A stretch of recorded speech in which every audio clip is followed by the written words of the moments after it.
Hello friend, स्वागत है आपका अपने यूट्यूब चैनल प्रतिभा क्लासेस में। तो फ्रेंड, आज के इस वीडियो में हम क्लास 11th केमिस्ट्री के फर्स्ट चैप्टर का बहुत ही important topic calculation of empirical and molecular formula पढ़ेंगे। तो friend, calculation of empirical formula and molecular formula पढ़ने से पहले हमें यह जानना होगा मूलानुपाती सूत्र और अणु सूत्र क्या होता है। तो फ्रेंड, चलिए देखते हैं मूलानुपाती सूत्र क्या होता है। तो फ्रेंड, मूलानुपाती सूत्र किसी यौगिक का ऐसा सूत्र होता है जो यौगिक के एक अणु में उपस्थित विभिन्न परमाणु की अनुपातिक संख्या को व्यक्त करता है। चलिए फ्रेंड, इसे हम एग्जाम्पल के द्वारा समझते हैं।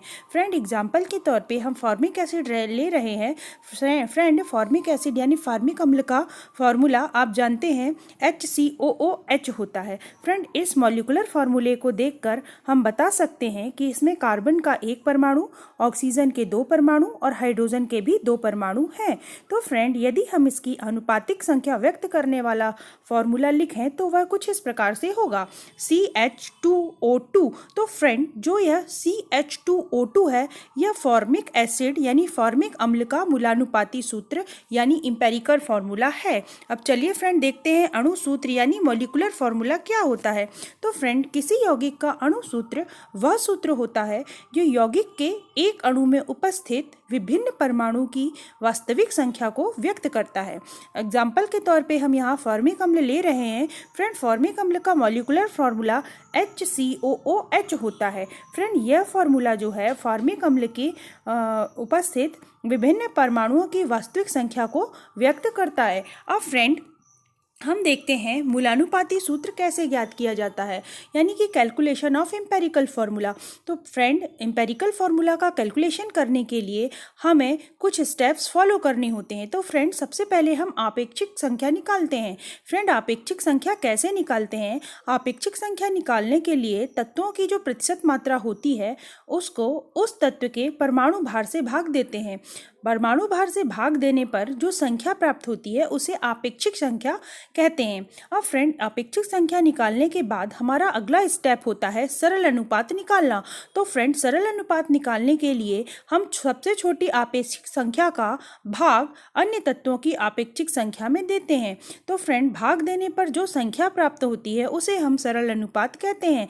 फ्रेंड, सरल अनुपात निकालने के बाद हमारा अगला स्टेप होता है पूर्णांक अनुपात निकालना। फ्रेंड, पूर्णांक अनुपात कैसे निकाला जाता है? मान लीजिए फ्रेंड, सरल अनुपात आपको दशमलव में प्राप्त हुआ है, तो फ्रेंड सरल अनुपात को उचित संख्या के साथ गुणा कर देते हैं तो हमें पूर्णांक अनुपात प्राप्त हो। इन तीनों स्टेप को फॉलो करने के बाद, यानी आपेक्षिक संख्या, सरल अनुपात और पूर्ण अनुपात निकालने के बाद हम क्या करते हैं? अगला स्टेप करते हैं। अगले स्टेप में हम क्या करते हैं कि जो यौगिक होता है उसमें उपस्थित तत्वों का संकेत लिखते हैं। संकेत लिखकर प्रत्येक के नीचे दाईं ओर सरल अनुपात के अंक लिखते हैं। इसके बाद जो सूत्र प्राप्त होता है उसे हम मूलानुपाती सूत्र कहते हैं। अब फ्रेंड, हम देखते हैं कैलकुलेशन ऑफ मॉलिक्यूलर फार्मूला। तो friend, calculation of molecular formula यानी कि मॉलिक्यूलर फार्मूला निकालने के लिए हमें सबसे पहले मूलानुपाती सूत्र निकालना होता है। तो फ्रेंड, मूलानुपाती सूत्र हम पहले पढ़ चुके हैं कि मूलानुपाती सूत्र कैसे निकाला जाता है। ठीक उन्हीं तरीकों से मूलानुपाती सूत्र निकालने के बाद हम अणु सूत्र निकालते हैं। तो फ्रेंड, अणु सूत्र निकालने का फॉर्मूला होता है मूलानुपाती सूत्र गुणित n, जहाँ n क्या होता है? अणु भार बटे मूलानुपाती सूत्र भार होता है, यानी n का मान अणु भार में मूलानुपाती सूत्र भार का भाग देने पर प्राप्त होता है। और फ्रेंड, अणु भार क्या होता है? अणु भार का मान 2 गुणित वाष्प घनत्व होता है, यानी फ्रेंड मूलानुपाती सूत्र को n से गुणा करने पर अणु सूत्र प्राप्त होता है। अब फ्रेंड, एक बात ध्यान देने योग्य यह है कि किसी भी कार्बनिक यौगिकों में तत्वों की जो प्रतिशत मात्रा होती है वो 100% होती है। यदि फ्रेंड आपको कोई प्रश्न दिया हुआ है उसमें तत्व की प्रतिशत मात्रा 100% नहीं है तो इसका ये मतलब यह हुआ कि शेष प्रतिशत मात्रा ऑक्सीजन की होगी। अब चलिए फ्रेंड, हम एक एग्जाम्पल ले रहे हैं। इस एग्जाम्पल के माध्यम से हम किसी यौगिक का मूलानुपाती सूत्र और अणु सूत्र निकालना सीखेंगे। चलिए फ्रेंड, तो फ्रेंड क्वेश्चन है, किसी कारण एक यौगिक में कार्बन 40% तथा हाइड्रोजन 6.66% है। इसका वाष्प घनत्व 30 है। यौगिक का मूलानुपाती सूत्र व अणु सूत्र ज्ञात करो। यानी फ्रेंड आपको प्रश्न में कार्बन की प्रतिशत मात्रा और हाइड्रोजन की प्रतिशत मात्रा दी हुई है और वाष्प घनत्व दिया हुआ है। इन तीनों की सहायता से हमें मूलानुपाती सूत्र और अणु सूत्र ज्ञात करना है। तो फ्रेंड सबसे पहले हम ये देख लेते हैं कि दिए हुए कार्बनिक यौगिक में जो प्रतिशत मात्रा है वो 100% है कि नहीं, यानी कार्बन और हाइड्रोजन की प्रतिशत मात्रा का योग हम करके देखते हैं। तो फ्रेंड कार्बन की प्रतिशत मात्रा है 40% और हाइड्रोजन की प्रतिशत मात्रा है 6.66%। फ्रेंड यदि हम इसका योग करें तो योग आएगा 46.66%। फ्रेंड जो 46.66% है यह 100% से कम है, यानी फ्रेंड शेष प्रतिशत मात्रा ऑक्सीजन की होगी। तो फ्रेंड हम ऑक्सीजन की प्रतिशत मात्रा ज्ञात कर लेंगे। तो फ्रेंड ऑक्सीजन की प्रतिशत मात्रा होगी 100 माइनस 46.66। इसे सॉल्व करने पर आएगा 53.34%। अब फ्रेंड हम मूलानुपाती सूत्र ज्ञात करना स्टार्ट करते हैं। तो फ्रेंड मूलानुपाती सूत्र ज्ञात करने के लिए आप अपनी नोटबुक में इस तरह की टेबल बना लीजिए, जिसमें पहले कॉलम में तत्व लिख लीजिए, दूसरे कॉलम में प्रतिशत मात्रा लिख लीजिए, तीसरे कॉलम में परमाणु भार लिख लीजिए, चौथे कॉलम में आपेक्षिक संख्या लिख लीजिए और पांचवें कॉलम में सरल अनुपात लिख लीजिए। अब फ्रेंड प्रश्न में आपको तत्व और प्रतिशत मात्रा दी हुई है। फ्रेंड पहला तत्व है कार्बन जिसकी प्रतिशत मात्रा है 40%, दूसरा तत्व है हाइड्रोजन जिसकी प्रतिशत मात्रा है 6.66% और तीसरा तत्व है ऑक्सीजन जिसकी प्रतिशत मात्रा हमने ज्ञात किया है वह है 53.34%। अब फ्रेंड हम जानते हैं कि कार्बन का परमाणु भार होता है 12, हाइड्रोजन का परमाणु भार होता है 1 और ऑक्सीजन का परमाणु भार होता है 16। अब फ्रेंड हम सबसे पहले स्टेप में पहुंचते हैं, आपेक्षिक संख्या निकालना। तो फ्रेंड आपेक्षिक संख्या कैसे निकालते हैं? तत्व की प्रतिशत मात्रा में परमाणु भार का भाग देकर। तो फ्रेंड अब हम सबसे पहले कार्बन की प्रतिशत मात्रा निकालते हैं। तो कार्बन की आपेक्षिक संख्या निकालते हैं। तो फ्रेंड कार्बन की आपेक्षिक संख्या निकालने के लिए कार्बन की प्रतिशत मात्रा में कार्बन के परमाणु भार का भाग देते हैं। तो फ्रेंड कार्बन की प्रतिशत मात्रा है 40 और परमाणु भार है और 12। तो फ्रेंड 40 भागित 12 बराबर आएगा 3.33।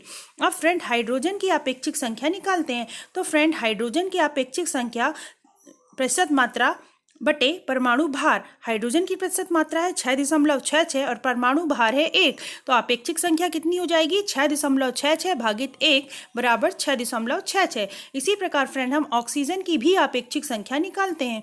तो फ्रेंड ऑक्सीजन की आपेक्षिक संख्या निकालने के लिए ऑक्सीजन की प्रतिशत मात्रा में परमाणु भार का भाग देंगे। तो फ्रेंड ऑक्सीजन की प्रतिशत मात्रा है 53.34 और परमाणु भार है 16। तो 53.34 डिवाइडेड बाय 16, तो आंसर आएगा इसका 3.33। अब फ्रेंड हमारा अगला स्टेप स्टार्ट होता है। अगला स्टेप था हमारा सरल अनुपात निकालना। तो फ्रेंड सरल अनुपात कैसे निकालते हैं? सबसे छोटी आपेक्षिक संख्या का अन्य आपेक्षिक संख्याओं में भाग देते हैं। तो फ्रेंड यहाँ 3 आपेक्षिक संख्याएं हैं, 3.33, 6.66 और 3.33। जहाँ 3.33 और 3.33 यानी कार्बन और ऑक्सीजन की आपेक्षिक संख्या एक समान है, 3.33। यही सबसे छोटी आपेक्षिक संख्या है। तो सरल अनुपात निकालने के लिए हम आपेक्षिक संख्या में सबसे छोटी आपेक्षिक संख्या का भाग देते हैं। तो फ्रेंड हम कार्बन के सरल अनुपात निकालते हैं। तो फ्रेंड 3.33 भागित 3.33 बराबर होगा 1 के। अब फ्रेंड हम हाइड्रोजन का सरल अनुपात निकालते हैं। तो फ्रेंड हाइड्रोजन का सरल अनुपात बराबर होगा 6.66 भागित 3.33। तो फ्रेंड इसे हल करने पर आंसर आएगा 2। इसी प्रकार हम ऑक्सीजन का सरल अनुपात निकालते हैं। फ्रेंड ऑक्सीजन का सरल अनुपात निकालने के लिए आपेक्षिक संख्या 3.33 में आपेक्षिक संख्या 3.33 का भाग देंगे। तो फ्रेंड 3.33 भागित 3.33, इसको हल करने पर आंसर आएगा 1। तो फ्रेंड हमें सरल अनुपात के रूप में 3 संख्याएं प्राप्त हुई हैं, 1, 2 और 1। तो फ्रेंड कार्बन का सरल अनुपात 1 है, हाइड्रोजन का सरल अनुपात 2 है, ऑक्सीजन का सरल अनुपात 1 है। अब फ्रेंड हमारा लास्ट स्टेप आता है कि हम कार्बनिक यौगिक में उपस्थित परमाणुओं के संकेत लिखते हैं, यानी हम लिखेंगे H और O। अब उनकी दाईं ओर नीचे की ओर उनकी आपेक्षिक संख्याएं लिखेंगे, यानी C के नीचे 1 लिखेंगे, H के नीचे 2 लिखेंगे और O के नीचे 1 लिखेंगे। चूंकि फ्रेंड 1 लिखना जरूरी नहीं है, वो तत्व से ही आपको दिख रहा है कि 1 उपस्थित है, तो फ्रेंड इसका मूलानुपाती सूत्र होगा CH2O। अब फ्रेंड हम अणु सूत्र ज्ञात करते हैं। तो फ्रेंड अणु सूत्र ज्ञात करने के लिए फॉर्मूला होता है मूलानुपाती सूत्र गुणित n। फ्रेंड हम मूलानुपाती सूत्र निकाल चुके हैं, CH2O है। अब फ्रेंड हम n का मान निकालते हैं। n का मान क्या है? अणुभार बटे मूलानुपाती सूत्र भार। तो फ्रेंड अणुभार क्या होता है हमने देखा है, 2 गुणित वाष्प घनत्व होता है। फ्रेंड प्रश्न में हमें वाष्प घनत्व 30 दिया हुआ है, तो फ्रेंड अणुभार होगा 2 गुणित 30 बराबर 60। तो फ्रेंड जो यौगिक है, कार्बनिक यौगिक है, उसका अणुभार कितना है? 60 है। अब फ्रेंड हम मूलानुपाती सूत्र भार निकालते हैं। चूंकि हमारा मूलानुपाती सूत्र CH2O है, तो इसे निकालने के इसका सूत्र भार निकालने के लिए हम क्या करेंगे, कार्बन का परमाणु भार 2 गुणित हाइड्रोजन का परमाणु भार और ऑक्सीजन का परमाणु भार को जोड़ देंगे। तो फ्रेंड कार्बन का परमाणु भार है 12 और हाइड्रोजन के मूलानुपाती सूत्र में संख्या है 2, इसलिए 2 गुणित परमाणु भार है हाइड्रोजन का 1, तो 2 गुणित 1 धन ऑक्सीजन का परमाणु भार यानी 16। तो इसको हल करने पर आंसर आएगा 30। अब फ्रेंड हम n का मान निकालते हैं। n का मान निकालने के लिए अणुभार हमारा आ गया है 60 और मूलानुपाती सूत्र आ गया है 30। तो फ्रेंड n बराबर हो जाएगा 60 बटे 30 बराबर 2। अब फ्रेंड हम अब हम अणु सूत्र निकालते हैं। तो अणु सूत्र निकालने के लिए फ्रेंड मूलानुपाती सूत्र गुणित n होता है। मूलानुपाती सूत्र कितना है? CH2O है और n की वैल्यू आई हमारी 2, तो CH2O इंटू 2। तो फ्रेंड CH2O इंटू 2। अब 2 का गुणा इसमें कीजिए तो अणु सूत्र आएगा C2H4O2। तो फ्रेंड यह जो है दिए हुए कार्बनिक यौगिक का अणु सूत्र है। तो फ्रेंड कैसा लगा आपको वीडियो, हमें कमेंट बॉक्स में बताइएगा। वीडियो को लाइक और चैनल को सब्सक्राइब करना मत भूलिएगा। Thank you for watching. इसी तरह के वीडियो के लिए हमारे चैनल के साथ बने रहिए।